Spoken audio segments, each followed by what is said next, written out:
لیکن اب یہ کہ میری ہمت جواب دے چکی ہے اور آزمائش اپنی آخری حد تک آ چکی ہے، اس کا امتحان لینا ضروری ہوتا ہے۔ چنانچہ اگر ان کی یہ ہارڈ ورکنگ ہے تو اس پہ پہلے یہ غور کرنا ہوگا کہ کیا متبادل کو ایسی جاب مل سکتی ہے فوری طور پہ جس کو کر کے روزہ رکھ سکیں۔ تو ان کے سوال کی نوعیت سے مجھے تاثر ملتا ہے کہ کوئی اور چارہ نہیں ہے اور نوکری بڑی ضروری ہے۔ مختصر سی تو یہ جو بھی کسی کا مسئلہ ہوگا ایسا جی ہو جی جائے گا۔ جی جی دوسری بات یہ ہے کہ اگر ایسے کوئی جاب نہیں مل سکتی اور یہ جاب چھوڑ کر اس کے پاس اتنا مال ہے کہ پورا رمضان آرام سے نکال سکتا ہے اور آگے پھر اس کو متبادل جاب مل جائے گی، دوسری جاب یا اسی جاب پہ اس کو رکھ لیا جائے گا، تب بھی اس پر فرض ہے کہ جاب کو چھوڑے اور روزے رکھے۔ تیسری صورت یہ ہے کہ اتنا مال تو نہیں ہے لیکن کوئی ایسی چیز ہے جس کو بیچ کر یہ گزارا کر سکتا ہے اور بعد میں جاب مل جائے گی، تو اس چیز کو بیچ کر اپنے روزے پورے کرے، کھانے پینے کا معاملہ کرے اور اس جاب کو ترک کرے۔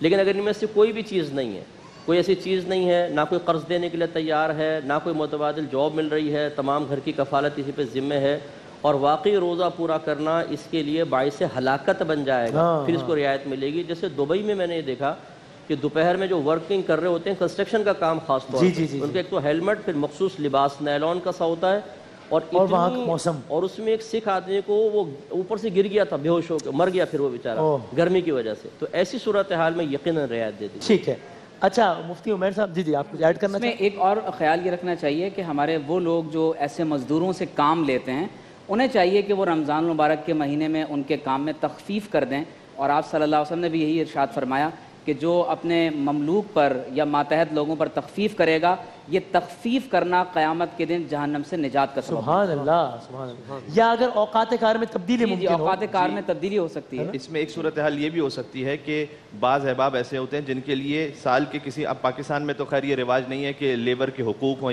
لیکن بعض مقامات پر انہیں چھٹی لینا پاسبل ہوتا ہے، تو ان کے لیے پھر یہ ضروری ہو جائے گا کہ وہ ایسا اہتمام رکھیں کہ اینول لیوز ایسے موقع پر لے لیں کہ پھر وہ روزہ رکھیں۔ صحیح۔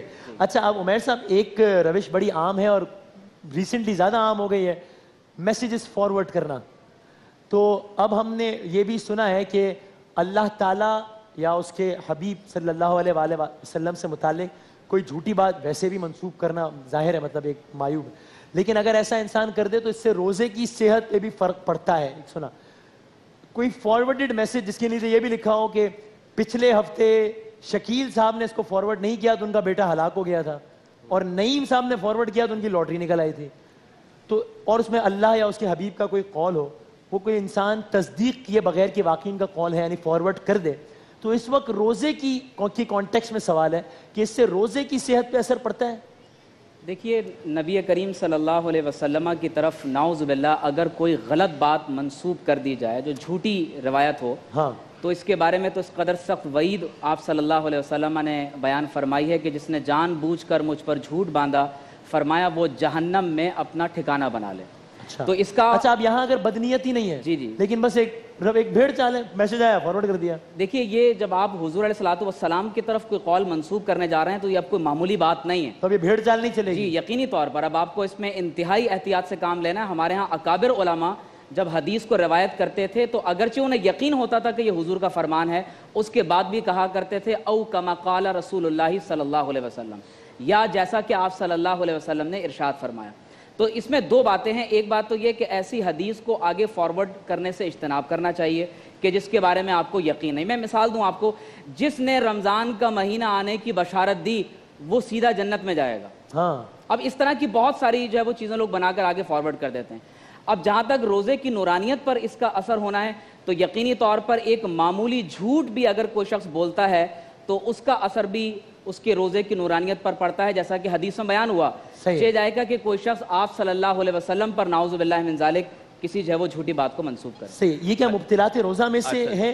جی اس میں فقہ جعفریہ کے مطابق خیر نورانیت پر تو فرق پڑتا ہی ہے، جیسے کہ ایک دفعہ سحری میں ہماری بات ہو چکی ہے کہ روزے کا صحیح ہونا اور ہے اور قبول ہونا اور ہے، تو قبولیت کے اعتبار سے تو بہرحال فرق پڑے گا، لیکن اس کی صحت کے اعتبار سے بھی فقہ جعفریہ کے مطابق اگر یہ نعوذ باللہ من ذالک کو اس طرح سے جھوٹ منسوب کرتا ہے تو روزہ باطل بھی ہو جاتا ہے۔ اچھا باطل ہو جاتا ہے، غلط ہو جاتا ہے، بالکل اس کو قضا کرنی پڑے گی، اس کا روزہ جو ہے وہ باطل ہو جاتا ہے۔ مجھے کل یا پرسوں کی بات ہے، ایک ایس ایم ایس موصول ہوا، میں آپ کے سامنے اسے شیئر کرتا ہوں، بڑی تعجب کی بات تھی۔ اس میں وہ لکھا ہوا تھا کہ اگر کوئی تمہارے ساتھ نیکی کرے تو اس کے ساتھ نیکی کرو، لیکن کوئی برائی کرے تو اس کے ساتھ برائی نہ کرو، مقابلے میں، اس لیے کہ خون کو پانی سے تو دھویا جا سکتا ہے لیکن خون کو خون سے نہیں دھویا جا سکتا. نیچے حضرت علی علیہ السلام، یعنی کیا مطلب ہے؟ یعنی ان کا کال بنا کر سے پیش کیا گیا. یعنی جسے کوئی شاعرانہ بات نظر آ جائے، کوئی قافیہ ردیف کی بات نظر آ جائے، نیچے پتہ نہیں کس کا نام لکھ کے منسوب کر کے جو ہے نا آپ فارورڈ کر دیجئے، اور اس کے بعد پھر یہ بھی لکھیے کہ اگر فارورڈ نہ کیا تو پتہ نہیں کیا کیا کچھ ہو جائے گا. یہ انتہائی غلط طریقہ کار ہے. کبھی کبھار تو ہمیں ایسا محسوس ہوتا تھا پتہ نہیں یہ سازشی تھیوریوں پر اتنا بلیو نہیں کرنا چاہیے، لیکن پتہ نہیں موبائل کمپنیاں یہ کام کرتی ہیں کہ باقاعدہ نیٹ ورک چلتا رہے. لیکن یہ انتہائی غلط طریقہ کار ہے اور اس کو کنڈیم ہونا چاہیے. تو اور مفتی اسماعیل صاحب، یعنی آپ ویورز کی بتائیے کہ اس پر ذرا بڑا دل کریں، حوصلہ کریں، چونکہ واقعی جب بات اپنے گھر پہ بچوں پہ آتی ہے انسان کہتا ہے یار کر ہی دو فارورڈ. بھائی شکیل صاحب کا صاحبزادہ شاید فوت ہو ہی گیا ہو واقعی، تو چھوڑو یار. تو اس پہ دل بڑا کریں، کوئی ایسی بات نہیں ہے. بالکل. دیکھیں جب تک یہ موبائل وغیرہ کا اتنا رواج نہیں تھا تو اس وقت ہمیں اچھی طرح یاد ہے کہ مساجد میں باہر پرچے تقسیم ہوتے تھے اور نیچے لکھا ہوتا تھا 20 اور کاپیاں بنا کے فارورڈ. اور پھر اس میں دلچسپ بات یہ تھی کہ یہاں پرچہ تقسیم ہوتا تھا کہ بنگلہ دیش میں فلاں شخص کا نقصان ہو گیا. لازمی سی بات ہے کہ بنگلہ دیش میں تقسیم ہوتا ہوگا کہ کراچی میں نقصان ہو گیا. کسی نے وہاں جا کے نہ پوچھنا ہے نہ انہوں نے یہاں کے پوچھنا ہے، لہذا دونوں طرح کے لوگوں کو بیوقوف بنایا جاتا تھا. اب میسیجز میں اسی طریقے سے یہ صرف رمضان کے ساتھ نہیں ہے، جیسے ابھی مفتی عمیر صاحب نے حدیث پیش کی، یعنی روایت جو لوگوں میں چل رہی ہے بشارت دینا. اسی طرح شب برات ہو تو ڈیجیٹل معافیاں چلتی ہیں کہ یعنی کہ جس طریقے سے I am sorry forward to all، اس کو بس سب کے سامنے. اور کسی نے بہت اچھا جملہ کہا، جب ایک نے بھیجا کہ بھائی مجھے معاف کر دینا، تو اس نے کہا بھائی میں تو خود اللہ سے معافی مانگ رہا ہوں، تو تم مجھ سے مانگ رہا ہے، تم بھی اللہ سے مانگو. تو اس طرح کی معافیاں اور اس طرح کی بشارتیں، پھر اس طرح کی میسیجز میں الجھانا، یہ ہمیں دین کے اور مستند دلائل سے دور کرنے کا سمجھ رہا ہوں ایک سازش ہے اور ہمیں اس سے بچنا چاہیے. بلکہ اس پر ایک تبصرہ یہ بھی تھا، یہ جو ڈیجیٹل معافیوں کا سلسلہ، کہ ایک فیشن میں ایسا بن گیا کہ بغیر پڑھے ہی سے لوگ فارورڈ کرتے ہیں. معافی کی کوئی اس میں اسپرٹ نہیں ہوتی، بلکہ اس پر پھر کسی ایک محترم کالم نویس نے کالم لکھا کہ کیا قیامت میں بھی اللہ سبحانہ و تعالیٰ وائی فائی دینے والے ہیں سب کو، کہ وہاں پر بھی ہم وائی فائی سے ڈیجیٹل معافی مانگیں گے ایک دوسرے سے؟ کیا یہ طریقہ کار ہے؟ کیا لگا کے رکھا ہوا ہے؟ واقعاً جنہیں ناراض کیا ہے اور جن کا حق بنتا ہے ان کے پاس جا کر حوصلہ پیدا کریں کہ جا کے معافی مانگے ان سے. پھر جا کے پوری دنیا میں فیس بک پر اگر آپ کے پاس 10,000 لوگ ہیں، ان سے معافی مانگنے سے نہیں، اگر آپ کے والدین خدا نخواستہ ناراض، اصل ان سے جا کے ان کے قدموں میں بیٹھ کے معافی مانگے. یہ صحیح اسپرٹ ہے. اچھا مفتی صاحب، اس کی ایک انٹرپریٹیشن کیا یہ ہو سکتی ہے کہ اصل معاملہ ہے نیت کا، دلوں کا؟ یعنی اکثر لوگ ٹیکنالوجی سے فائدہ بھی اٹھاتے ہیں کہ واقعی انسان کو لگتا ہو کہ یار مثلا میری جاب کی نیچر ایسی ہے کہ جس میں تعلق ایک وقت میں ہزاروں لاکھوں لوگوں سے رہتا ہے. مجھے ایک خوف رہتا ہے، اب یہاں اب میرے سے مراد میری فیلڈ کا کوئی بھی اور شخص ہوتا ہے کہ شاید کبھی کسی بات سے، کبھی کسی ایکشن میں ہمیں پتہ بھی نہ ہو اور کوئی ڈسہارٹ ہو گیا ہو. کبھی 100 لوگ تصویروں کی گزارش کرتے ہیں، ہم 10 سے بنوا لیتے ہیں، 11ویں سے معذرت کر لیتے ہیں.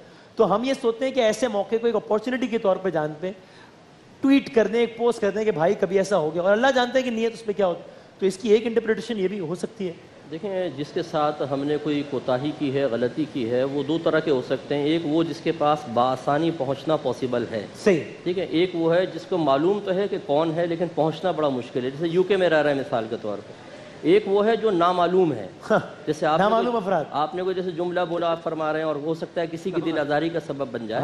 تو جہاں تک پہنچنا ممکن ہے وہاں تو سنت کے مطابق طریقہ یہی بتایا گیا ہے کہ اس کے پاس جا کر اپنے نفس کو ذلت پر پیش کریں، معافی مانگیں اس سے، کیونکہ جب آپ نے اس کے ساتھ کوتاہی کر کے اس کو ڈیسائیڈ کیا، اس کو تکلیف پہنچائی ہے، تو کم از کم نفس کو اتنی تکلیف تو محسوس ہونی چاہیے. باقی جس تک رسائی ممکن نہ ہو اس کے لیے پھر یہ بہترین طریقہ ہے کہ پھر اس کے علاوہ کوئی ہے ہی نہیں چاہ رہا کہ پھر چلو میسیجز کے ذریعے یا کم از کم کال کر لیں. اس میں یہ ہے آدمی سوری زبان سے کہتے ہوئے بعض اوقات گلٹی فیل کرتا ہے، لکھنے میں آسانی ہے. تو جہاں تک مالی امور بھی جو ہے نا طے میں، تو میسیجز پہ جہاں تک پہنچنا ممکن ہو وہاں تک چاہے جسمانی لحاظ سے چاہے آواز کے لحاظ سے پہنچ کے معافی. وقت ختم ہو گیا. اسماعیل صاحب ایک مختصر میں اگر جواب دے سکیں تاکہ میں ایک سوال تو لے لوں سوشل میڈیا سے. سجیل احمد صاحب ہیں، مسئلہ بڑا عامیانہ سا ہے لیکن مجھے اہم لگتا ہے. ان کے بھتیجے ہیں جس کی وہ عادت ہے، ہمارے یہاں ہوتا ہے یہ انگوٹھا چوسنے کی یا یہ ناخن وغیرہ کترنے کی، اس سے روزہ ٹوٹتا ہے یا نہیں؟ نہیں، جب تک کہ اس پر کوئی چیز اگر لگی ہوئی نہیں ہے، ایسی چیز کہ جو خارج سے اس پر لگی ہو، خواہ وہ پانی کا کوئی ذرہ قطرہ ہو یا اور کوئی چیز ہو جس کا ذائقہ آ جائے، جی ذائقہ نہ بھی آئے، وہ چیز اگر کسی طریقے سے اندر چلی جائے گی تو ایسی صورت میں تو روزہ ٹوٹے گا. ادروائز کوئی چیز اس کے اوپر لگی ہوئی نہیں تھی، تاہم اس سے اجتناب کرنا چاہیے، لیکن روزہ بہرحال نہیں. اس میں ایسے کوئی اختلاف نہیں. بالکل اسی طرح. بہت شکریہ، بہت نوازش مفتی کمیل مہدوی صاحب.